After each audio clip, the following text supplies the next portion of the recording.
Bonsoir les enfants. L'histoire de ce soir que je vais te présenter s'intitule Tétinette, la vampire de minuit. Cette histoire, écrite et réalisée par le monde des enfants, va bientôt débuter. Mais avant de poursuivre notre histoire, j'aimerais te poser quelques petites questions.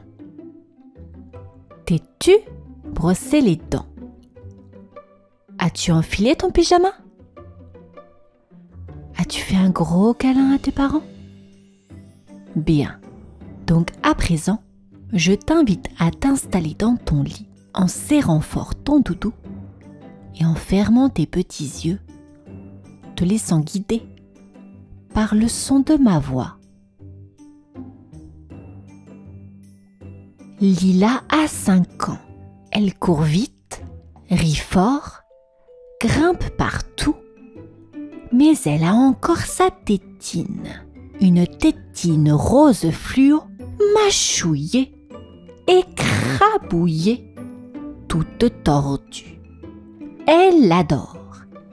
Elle l'emmène partout, même à la piscine, même à la cantine. Mais ce soir-là, papa déclare: Lila, c'est le moment. Quel moment? Le moment de dire au revoir à ta tétine. Non! Cris, pleurs, larmes.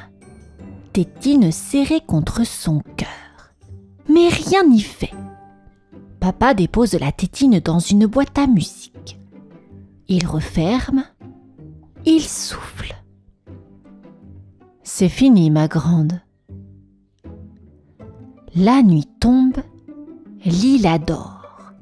Mais à minuit pile, clic, la boîte s'ouvre toute seule. Une fumée rose en sort. Et là, Tétinette apparaît. Pas une tétine normale. Une créature aux 2 jambes fines, des dents brillantes, des ailes de moustique et une robe en caoutchouc. Lila, murmure-t-elle. Grogne Lila en dormant. Tu m'as jeté, tu m'as trahi. Tu vas le payer.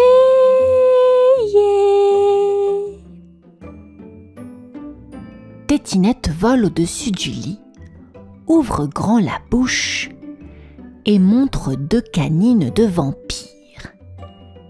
Je suis Tétinette, la vampire de minuit.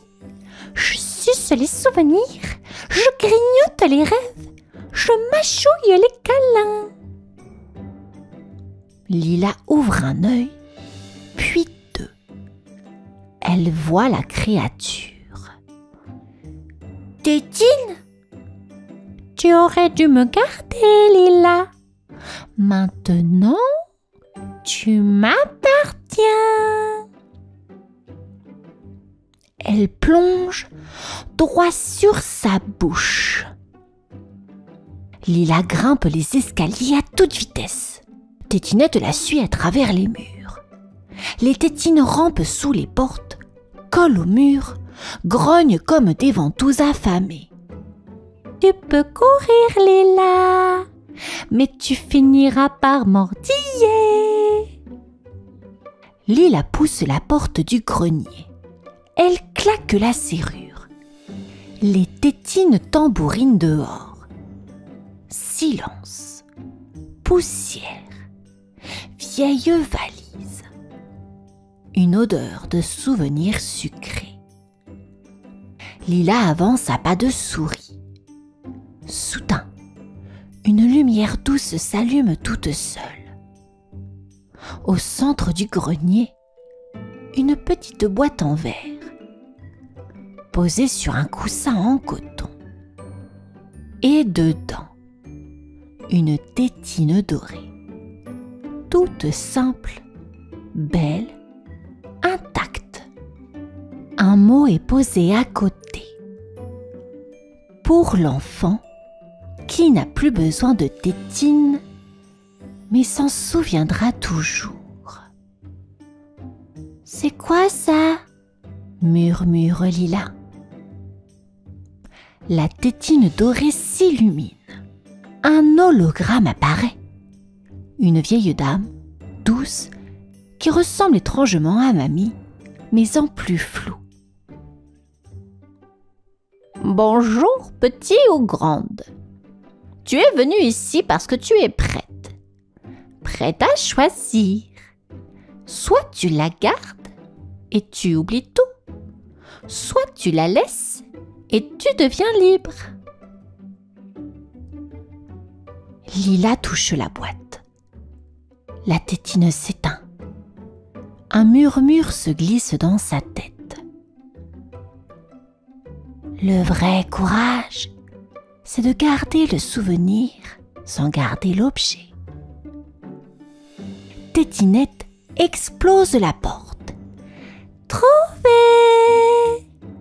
Elle fonce, mais Lila ne bouge pas. « Tétinette !» Elle lève les yeux. « Tu veux vraiment que je garde une tétine si je ne l'aime plus ?» Tétinette s'arrête, tremble. Une larme de caoutchouc coule. « Je veux pas finir oubliée. » Lila prend une grande inspiration. « Alors reste, mais en souvenir, pas en plastique. » Tétinette reste suspendue en l'air. Ses ailes frémissent, ses dents ne brillent plus. Ses yeux de caoutchouc clignent doucement. « Tu ne me détestes pas ?» Lila secoue la tête. « Je t'ai adoré. Longtemps. Mais maintenant, j'ai grandi. » Tétinette descend doucement. Elle atterrit devant la boîte à tétine dorée. « Je pensais que sans moi, t'allais pleurer toutes les nuits. » « Un peu, avoue Lila. Mais après, j'ai pleuré pour d'autres trucs. Et j'ai aussi rigolé. » Elle s'assoit. Tétinette aussi. « Alors, tu veux qu'on se dise au revoir ?» demande la vampirette en baissant les yeux. « Non, je veux qu'on se dise merci. » Tétinette relève la tête. « Merci ?» Lila sourit. « Merci pour toutes les nuits où j'avais peur. Pour les otites, les chagrins, les rêves bizarres. Merci pour les voyages, les bains, les coins lecture. Merci d'avoir été là. » Tétinette se met à trembler. Et puis, pouf, elle rétrécit. Elle devient une toute petite tétine en peluche, toute douce, avec 2 yeux brodés et un mini sourire. « Je suis devenue un souvenir !» chuchote-t-elle. « Parfait !» dit Lila. « Tu veux une place dans ma boîte à trucs très important ? Avec des coquillages et des tickets de fête foraine ? » « Exactement !» Lila ouvre sa petite valise. Dedans, une plume arc-en-ciel, une photo de son chat, un caillou en forme de cœur. Elle y place Tétinette doucement, puis referme. « Je ne t'oublierai jamais !» murmure-t-elle. Une dernière brise souffle. une étoile tombe du toit du grenier et Tétinette disparaît dans une lueur dorée. Le grenier est silencieux. Lila referme la boîte à souvenirs et souffle doucement. Voilà, t'es bien au chaud, entre le caillou en forme de cœur et la plume magique. Mais au même instant,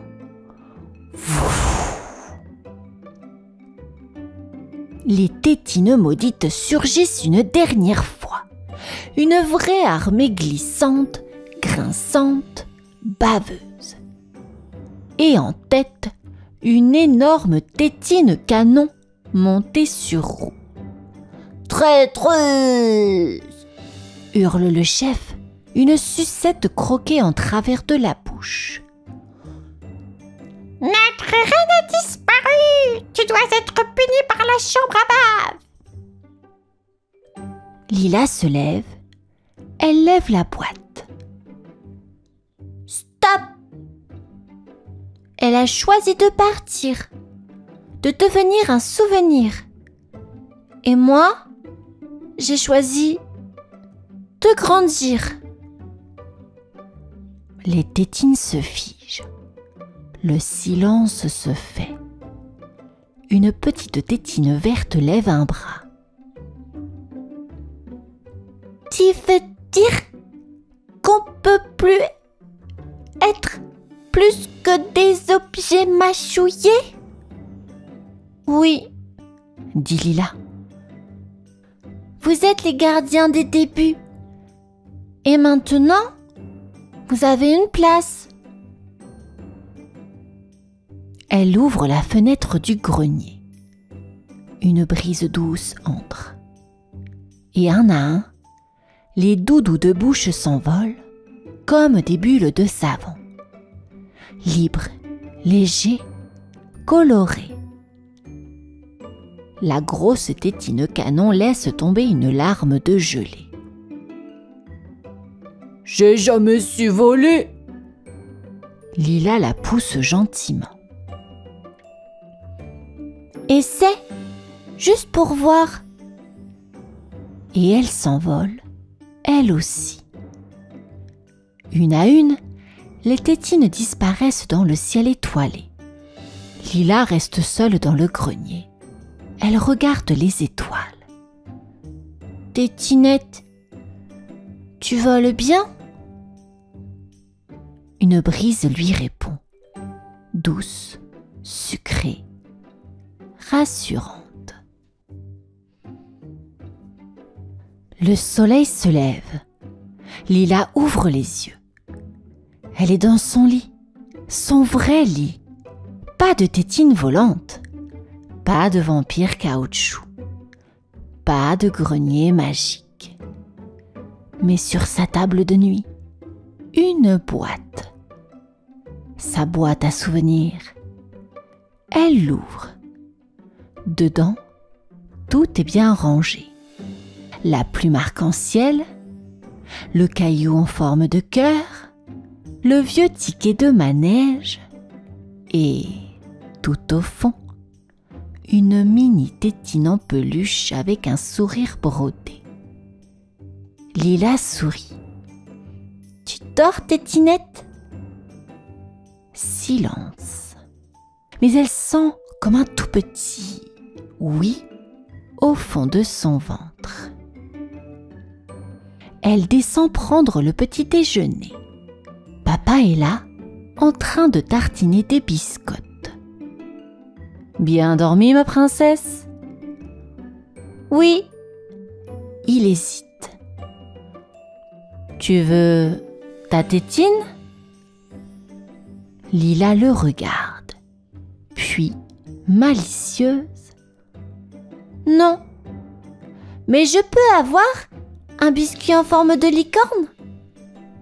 Papa rigole. « Deal !» Plus tard, Lila prépare un petit sac. Elle y glisse une brosse à dents, une histoire du soir et un dessin. Elle écrit dessus: pour tous les bébés du monde, les tétines c'est super, mais pas pour toujours. Et en bas, elle signe: Lila, apprentie grande, experte en au revoir. Ce soir-là, en s'endormant, elle sent une brise sucrée lui frôler la joue et une voix minuscule chuchoter dans le noir: Tétinette, gardienne des rêves, pour toujours. Lila rit dans son oreiller: bonne nuit, mini-vampire. Et elle s'endort, grande, mais pas trop, juste ce qu'il faut.